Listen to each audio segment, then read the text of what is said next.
Coffee দিয়ে তৈরি খুবই ইউনিক একটি ডেজার্ট আজকে শেয়ার করব আপনাদের সাথে, যেটা খেতে খুবই মজার হয়ে থাকে এবং খুব কম সময়ে আপনারা তৈরি করে নিতে পারেন।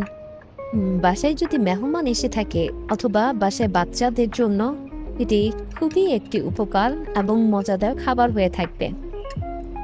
আপনারা এটা ট্রাই করবেন অবশ্যই। Assalamu alaikum everyone, welcome to my channel Memes Milk Magic. তুমি একটি প্যানে 2 কাপ এবং 1/4 কাপ ওয়াটার নিব। এরপর 1/4 কাপ সুগার নিয়ে নিব।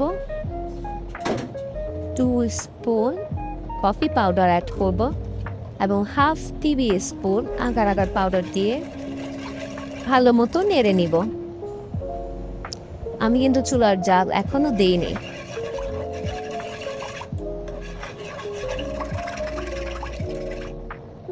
চুলার জালটি অন করে দেব আর তার সাথে মিশ্রণটিকে নাড়তে হবে। আমি এই মিশ্রণটি 5 মিনিটের মতো রান্না করে নিব।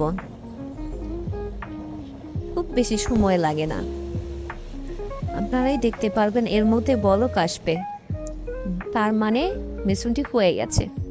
এখন একটি কাচের বাটিতে আমি কফির মিশ্রণটি ঢেলে দেব। 30 মিনিট ফ্রিজে রেখে দিলেই কফি জেলো তৈরি হয়ে যাবে।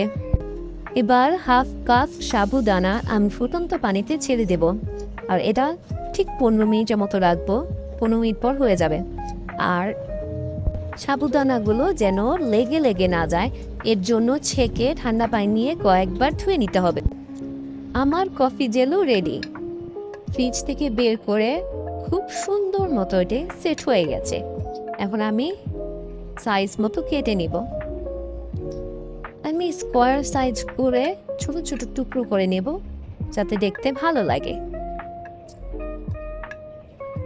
দেখতে পাচ্ছেন কত সুন্দর ছোট ছোট জেলো তৈরি হয়ে গেছে।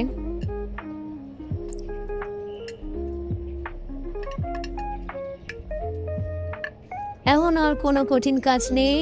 এখন যেটা করার, সবগুলোকে আমার অ্যাসেম্বলি করে নিতে হবে। এখন একটি কাচের বোলে 1 কাপ দুধ নিয়ে নিব। দুধটি কিন্তু 3 কাপের মতো ছিল, আমি জাল দিয়ে 1 কাপ করে নিয়েছি। এরপর 1 চামচ কনডেন্স মিল্ক, আপনারা চিনিও ব্যবহার করে নিতে পারেন। 1 চামচ কফি পাউডার। এরপর অ্যাড করব আমার তৈরিকৃত সাবুদানাটা। দেখছেন তো কত সুন্দর ছাড়া ছাড়া হয়েছে, ঠান্ডা পানি দিয়ে ধোয়ার এর কারণে। এবং সাথে অ্যাড করব আমার তৈরিকৃত জেলোগুলো, কফি জেলো।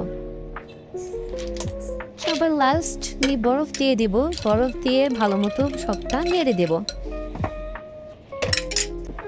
এই তো পরিবেশন করবেন ঠান্ডা ঠান্ডা কফির ইউনিক ডেজার্টটি। মেহমান আসলে তো কথাই নেই, সবচেয়ে উপযোগী এবং পারফেক্ট একটা ডেজার্ট হবে তাদের জন্য। ভিডিওটি ভালো লাগলে লাইক এবং সাবস্ক্রাইব করে অবশ্যই পাশে থাকবেন।